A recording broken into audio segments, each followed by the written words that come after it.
எனக்கு ரொம்ப ஆச்சரியம் என்னன்னா, இந்த வானத்தில் அக்கினி இறங்குறத பற்றி நாங்கள் ஒரு 8-9 வருஷமாக ஃபாலோ பண்ணிக்கிட்டே இருக்கிறோம் நியூஸை. இப்போ என்ன சொல்லியிருக்கிறாங்கன்னு கேட்டிங்கன்னா, 2020 முழுக்க சோலார் சுனாமி, மன்னிக்கணும், கொரோனா வாழ்க்கை எப்படி ஆயிடுச்சு, ஓடிடுச்சு. இன்னும் அதுவே முடியல நமக்கு. கொரோனாவுக்கு இன்னுமே முழுசாக நம்ம என்ன செய்யலை, வெளியே வரல. மருந்து கிடச்சிச்சுங்கிறான், போட்டானா போடாதவனை விட போட்டவன் தான் நல்லா சாப்பிட்றான். எல்லா நாட்டிலையும் போடாதவன் தப்பிச்சுக்கிட்டான், போட்டவன்லாம் காலி.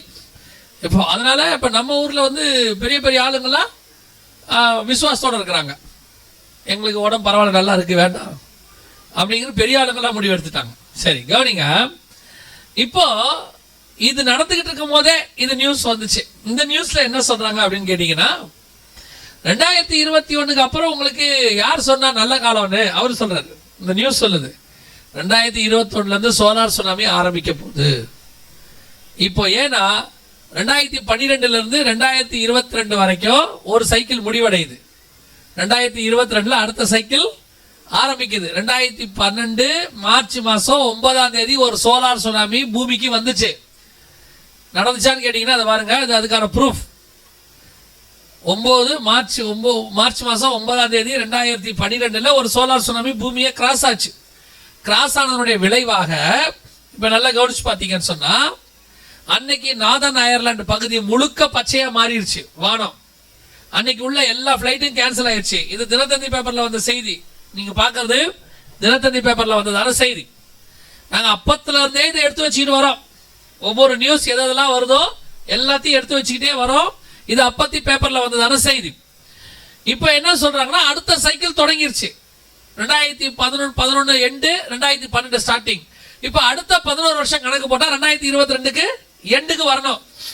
இப்போ அவங்க என்ன சொல்றாங்கன்னா, இப்போ சூரியன் சுத்தி வர தொடங்கிருச்சு, அடுத்த சோலார் சுனாமி ஸ்டார்ட் ஆகிறதுக்கு வாய்ப்பு இருக்குது அப்படின்னு சொல்லிட்டாங்க. அது இன்னும் கொஞ்சம் வேகமா இருக்கும், அது உலகத்தை மிகப்பெரிய அளவுல பாதிப்பு ஏற்படுத்தக்கூடியதாக இருக்கும் அப்படின்னு சொல்லியிருக்கிறாங்க. இப்போ இதுக்கான ஆயத்த பணியை ஒவ்வொரு நாடு என்ன செய்யுது, செஞ்சுக்கிட்டு இருக்குது. எல்லா நாடும் அவங்கவுங்க நாடு இதுக்கான ஆயத்த பணியை செஞ்சுக்கிட்டே இருக்கிறாங்க. இந்தியாவும் செய்து எல்லா நாடும் செய்வாங்க. ஆனா இந்த ஆயத்த பணி என்ன அப்படிங்கிறதையும் நம்ம ஆண்டவர் தெளிவா சொல்லியிருக்காரு. வசனத்தை வாசிங்க. வெளிப்படுத்தின விசேஷம் 6ஆம் அதிகாரம் 15வது வசனத்தை வாசிங்க. வெளிப்பாடு 6:15. பூமியின் ராஜாக்களும் பெரியோர்களும் ஐஸ்வர்யவான்களும் சேனை தலைவர்களும் பலவான்களும் அடிமைகள் யாவரும் சுயாதீனர் யாவரும் பர்வதங்களின் குகைகளிலும் கண்மலைகளிலும் ஒளித்து கொண்டு. இவங்க எல்லாம் எங்க போய் என்ன செய்வாங்களா, ஒளிந்து கொள்வார்கள். கண்மலையில போய் என்ன செய்வாங்க, ஒளிஞ்சு கொள்வாங்க. இதே ஒத்த வசனம் பழைய ஏற்பாட்டுல ஓசியாவின் புஸ்தகத்துல வாசிங்க. அந்த வசனத்தை வாசிங்க. ஓசியாவின் புஸ்தகம் 10:8 வாசிங்க. ஓசியா 10:8. இஸ்ரவேலுடைய பாவமாகிய ஆபேனின் மேடைகள் அழிக்கப்படும், முட்செடிகளும் முட்பூண்டுகளும் அவர்கள் பலிபிடங்களின் மேல் முளைக்கும். பர்வதங்களை பார்த்து எங்களை மூடுங்கள் என்றும், பர்வதங்களை பார்த்து எங்களை மூடுங்கள், குன்றுகளை பார்த்து எங்கள் மேல் விழுங்கள் என்றும் சொல்லுவார்கள். பார்த்து எங்கள் மேல் விழுங்கள் என்றும் சொல்வார்கள். இதே வசனம் தான் வெளிப்படுத்தல் விசேஷம் 6:16 இருக்கும். நீங்க வாசிங்கன்னா, அவர்கள் பர்வதங்களையும் கண்மலைகளையும் நோக்கி நீங்கள் எங்கள் மேல் விழுந்து சிங்காசனத்தின் மேல் வீற்றுக்கிறவருடைய முகத்திற்கும் ஆட்டுக்குட்டியானுடைய கோபத்திற்கும் எங்களை மறைத்துக் கொள்ளுங்கள் அப்படின்னு வெளிப்பாடு 6:16 இருக்கு. 15 எல்லாரும் மலைகளுக்கு போய் பதுங்கி கொள்றாங்க. அந்த கண்மலைகளை பார்த்து சொல்றாங்க, எங்க மேல விழுந்து மூடிக்கொள்ளுங்க.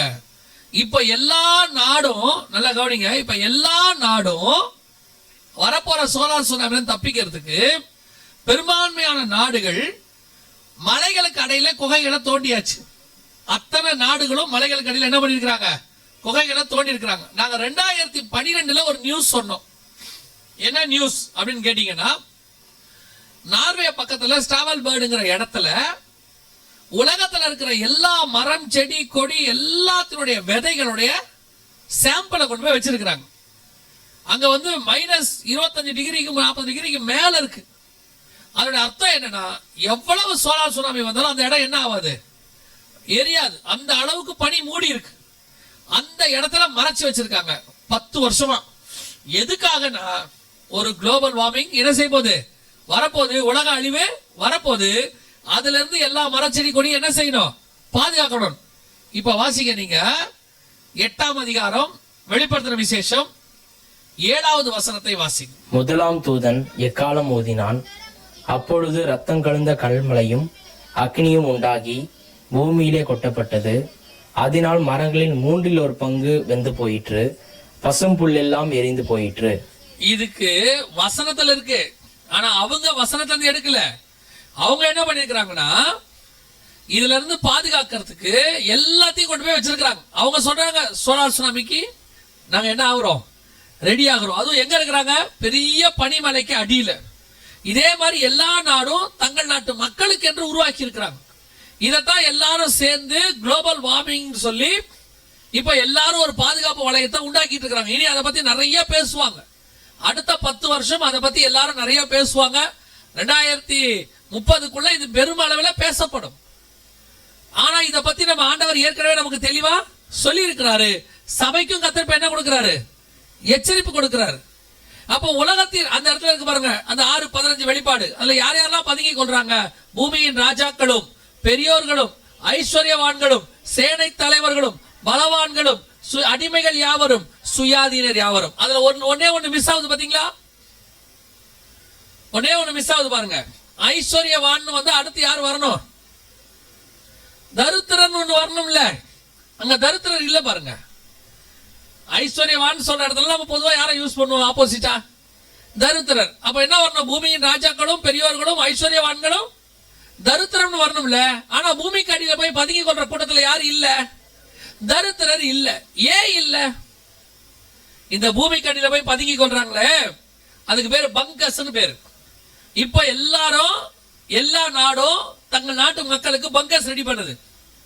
ஒரு பங்கருடைய விலை எவ்வளோ அப்படின்னு கேட்டீங்கன்னா ரொம்ப கம்மி தான், 4 லட்சம் அமெரிக்க டாலர். அப்படின்னா நம்ம ஊருக்கு ஒரு 2.8 கோடியில இருந்து ஒரு 3 கோடி ரூபாய் வரும். அது வந்து ஆரம்ப நிலை. ஒரு ஆளுக்கு, ஒரு ஃபேமிலிக்கு அப்படின்னா ஒரு 12 கோடி ரூபாய் வரும். அதை வச்சிருக்கிற தரித்திரம் யாராவது இருக்கீங்களா? சபையில யாராவது பங்கர் வாங்குற மாதிரி இருந்தா கை தூக்குங்க. தசமாக வந்துச்சான்னு பார்ப்போம்.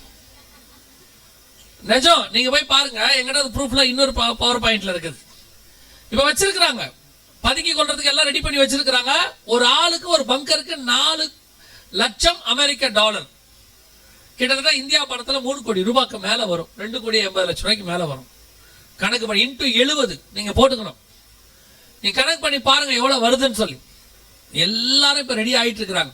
ஆனா இதை ஒரு தரித்திரர் கூட அந்த இடத்துல என்ன செய்ய முடியாது, போக முடியாது. அதனாலதான் அந்த இடத்துல எது கொடுக்கல, தரித்திரர் கொடுக்கல. இப்ப 3 கோடி ரூபாய் ஒரு குடும்பத்துக்குன்னா 12 கோடி. இல்லாதவங்க நம்ம எல்லாம் யாரு,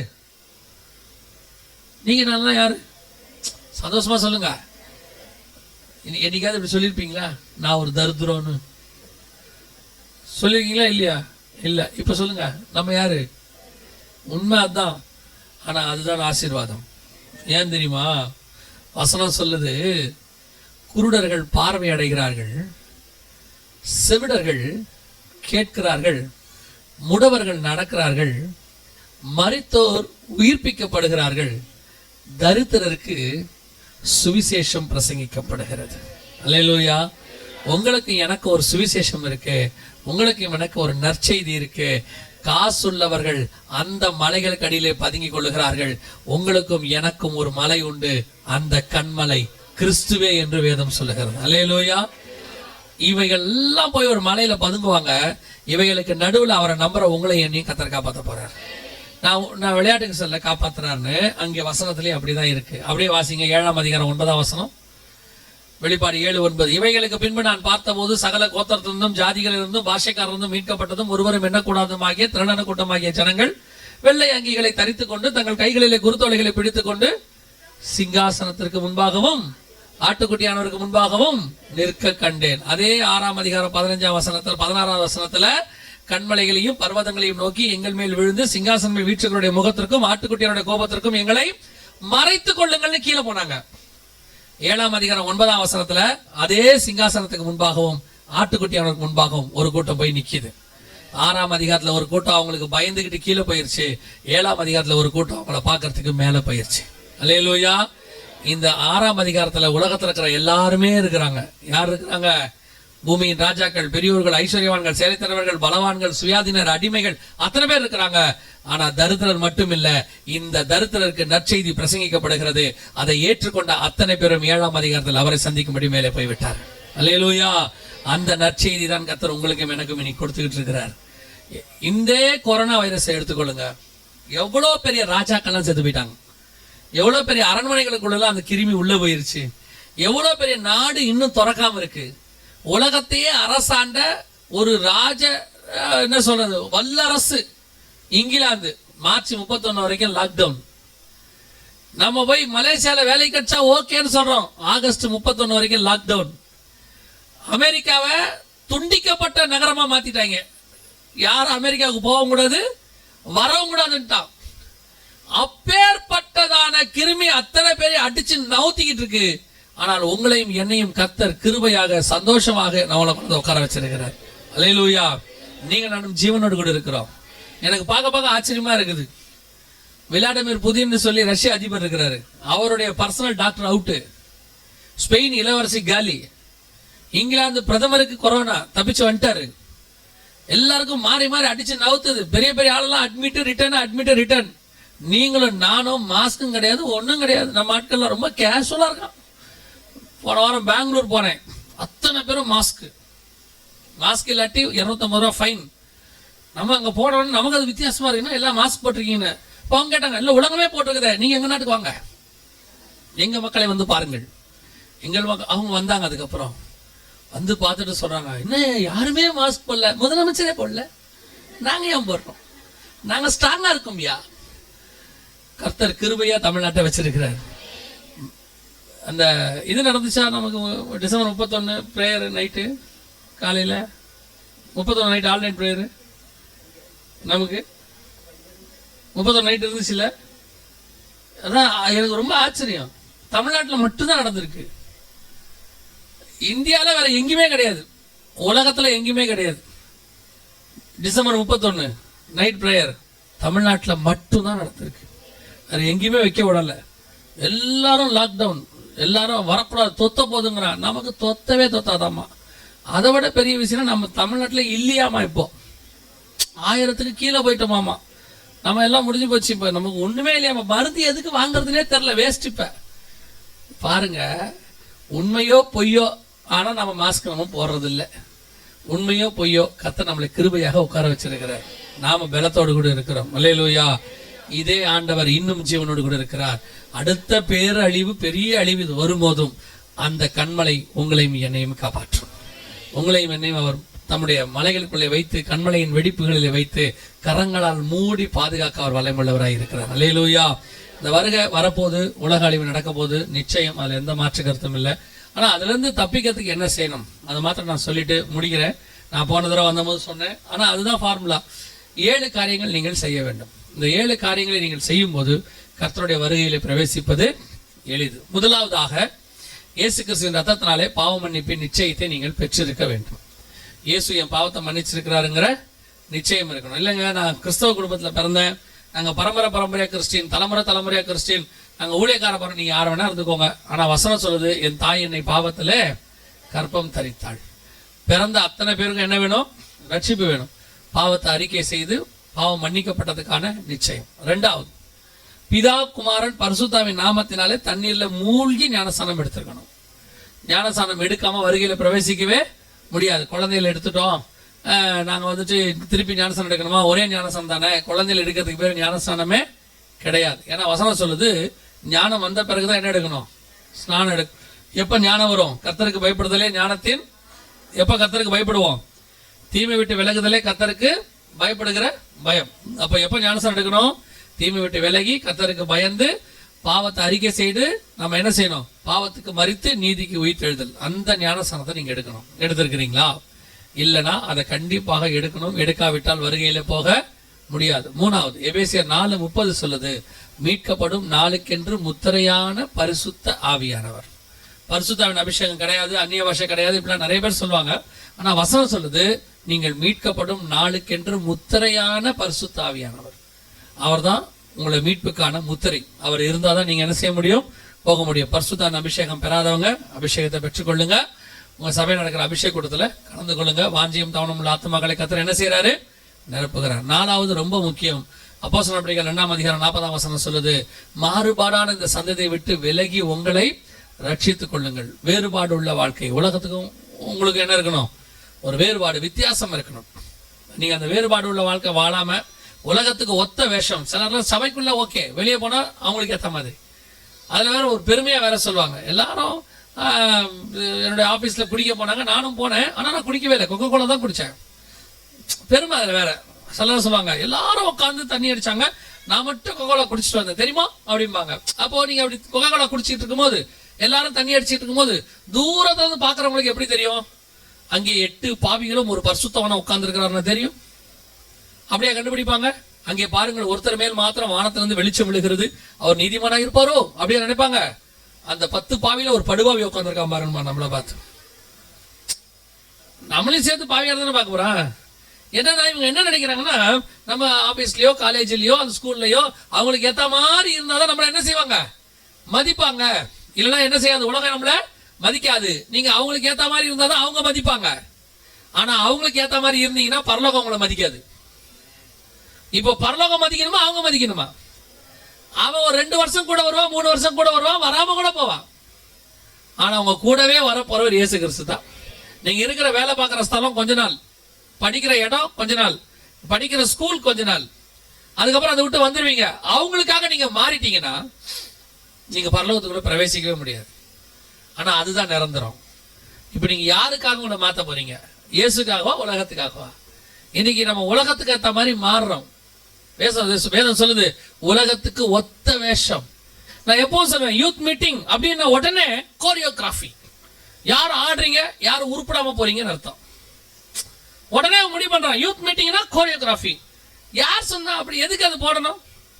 கிரௌடு ஆட்டத்துக்கு வரப்படாது, வசனத்துக்கு வரணும். அந்த கிரௌடு தான் பரலோகத்துக்கு வரும். இப்ப நிறைய பேர் என்ன செய்யறாங்கன்னா, அப்படிலாம் கிரௌட புல் பண்ணி ஏதாவது செய்யறாங்க. ஒன்னும் செய்ய முடியாது, ஒண்ணுமே செய்ய முடியாது. நான் சொல்றேன், அண்ணனுக்கு தெரியும், உங்க பாஸ்டர்மாக்கு தெரியும், நாங்க எல்லாருமே ஒரே சர்ச்சில் யூத்ல இருந்தா மேல வந்தோம்.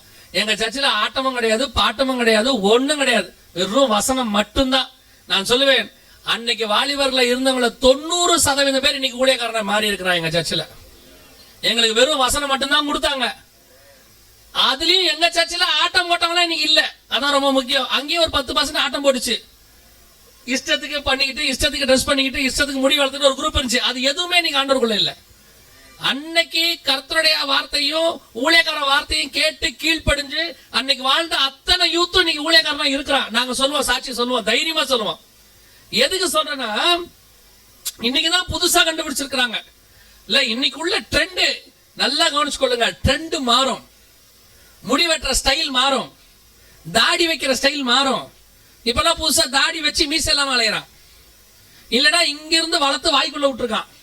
அது என்ன போதனே தெரியல. அப்படி பார்த்தோம்னா முடி வளர்த்துருக்கான், இப்படி கொண்டு வளர்த்து விட்டுருக்கான். அப்புறம் கொஞ்சம் பேர் சுத்தி அடிச்சுட்டு மேல மட்டும் வச்சிருக்கான்.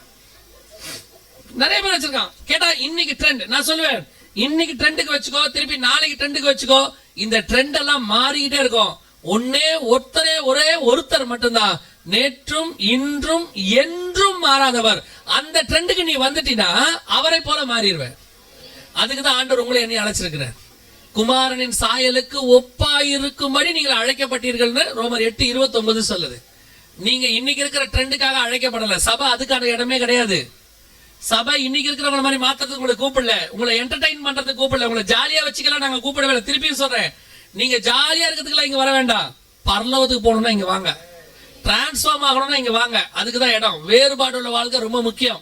சபைக்குள்ள உலகத்தை கொண்டாடக்கூடாது. சபை உலகத்துக்கு போய் உலகத்தை சபையா மாத்தணும்.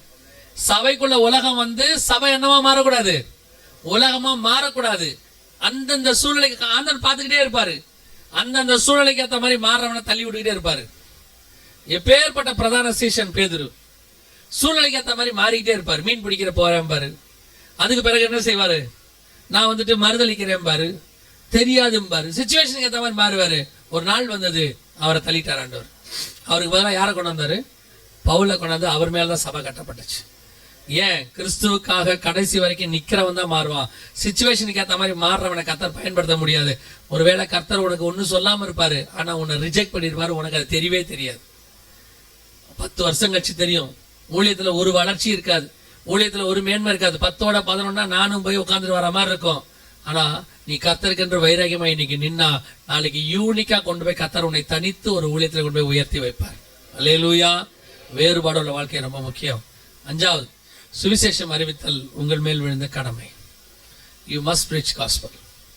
பரலோகத்துக்கு நீங்க போகும்போது உங்க கூட 2 தான் வரும். ஒண்ணு உங்க ஆத்மா, இன்னொன்னு நீங்க சம்பாதிச்ச ஆத்மா. வேற எதுவுமே வராது. நீங்க வச்சிருக்கிற நகை, நட்டு, போல்ட்டு, ஸ்க்ரூ டிரைவர், ஸ்பேனரு, உங்க அம்மாவுக்கு அவங்க அம்மாவுக்கு நிச்சயதார்த்தத்துக்கு கொடுத்த புடவை, எங்க அப்பாவுக்கு அவங்க அப்பா சாகும்போது சங்கில ஊத்தின பால் எல்லாம் வீட்டுல இருக்கும். நீங்க ஒரு பெட்டி எல்லாம் தூக்கி மேல போய் பாத்தீங்கன்னு சொன்னா ஒரு இரும்பு பெட்டி இருக்கும், ட்ரங்க் பெட்டி. திறந்து பாத்தீங்கன்னா அதுல ஒரு தண்டவாள தோசைக்கல் இருக்கும், கண்ணு கரையில இருக்கும். இது என்ன தோசைக்கல்லுன்னா, எங்க பாட்டி எங்க தாத்தாவுக்கு முதல்ல தோசை ஊத்துன கல்லு. தாத்தா போய், பாட்டி போய், அம்மா போய், அப்பாவும் போயிருச்சு, கல்லு மட்டும் இருக்கும். சிலர்லாம் அப்படி பத்திரமா வச்சிருப்பாங்க, எதுவுமே வராது. நீங்க உள்ள பெட்டியில படுக்க வச்ச உடனே காதுல போட்டுருக்க கம்மலை கூட கழட்டிடுவான். அப்படி இழுத்து பாப்பான், அப்படியே மோதிரம் வரலையா கட் பண்ணிடுவான். ஏன்? அம்மாவுக்கு அதெல்லாம் பிடிக்காது அப்படின்னு மொத்தமா கழட்டிடுவான். அதான் நடக்கும். உங்க கூட 2 தான் பரலோகத்துக்கு வரும். ஒன்று உங்கள் ஆத்மா, இன்னொன்று நீங்கள் சம்பாதித்த ஆத்மா. வேற எதுவுமே வராது. அதான் ஆண்டவர் சொல்றாரு, அழிந்து போகிற உலக பொருட்களால் நண்பர்களை சம்பாதித்துக் கொள். 6வது, இயேசு கிறிஸ்து வருவார் என்பதை ஒவ்வொரு நாளும் விசுவாசிக்கணும். ஏதோ 2 நாள் மீட்டிங் வச்சாங்க, கேட்க பயமா இருந்துச்சு. வானத்துல வந்து கல்லெல்லாம் வருதான், நெருப்பு வருதான்ட்டு நைட் அடி வானத்தை பார்த்தா அப்படி ஏதாவது ஒரு லைட்டா தெரியும். உடனே பாஸ்டர் போன், பாஸ்டர் வானத்தை பாத்தீங்களா, ஒரு மாதிரி லைட்டா என்னமோ தெரியுது, எதுக்கு ஒரு தடவை பார்த்துட்டு கூப்பிடுங்க பாஸ்டர் அப்படிம்பாங்க. நிறைய பேருக்கு இந்த பயம் வந்து எப்ப இருக்கோ, ஒரு 3 நாளைக்கு இந்த ஜுரம் கண்டிப்பா என்ன செய்யும், இருக்கும். அதுக்கப்புறம் நார்மல் ஆயிடும். Okay right. அப்படி போகக்கூடாது. இது ஒரு விதை மாதிரி. இன்னைக்கு போட்ட விதை அவர் வர வரைக்கும் இருக்கணும். படுக்கும் போதும் எழுந்திரிக்கும் போதும் நான் வருகையில போகணுங்கிற எண்ணம் இருந்துகிட்டே இருக்கணும். கடைசியா 7வது, முடிவு பரியந்தம் நிலை நிற்கிறவனே ரட்சிக்கப்படுவான். இந்த 6லும் கடைசி வரைக்கும் நிக்கணும். அடைந்த ரட்சிப்பு, எடுத்த ஞானசானம், பெற்ற அபிஷேகம், வாழ்ற வேறுபாடுள்ள வாழ்க்கை, சொல்ற சுவிசேஷம், விசுவாசிக்கிற வருகை, இந்த 6லும் முடிவு பரியந்தம் நிற்கும் போது இயேசு கிறிஸ்துவின் வருகையிலே பிரவேசிப்பது எளிது.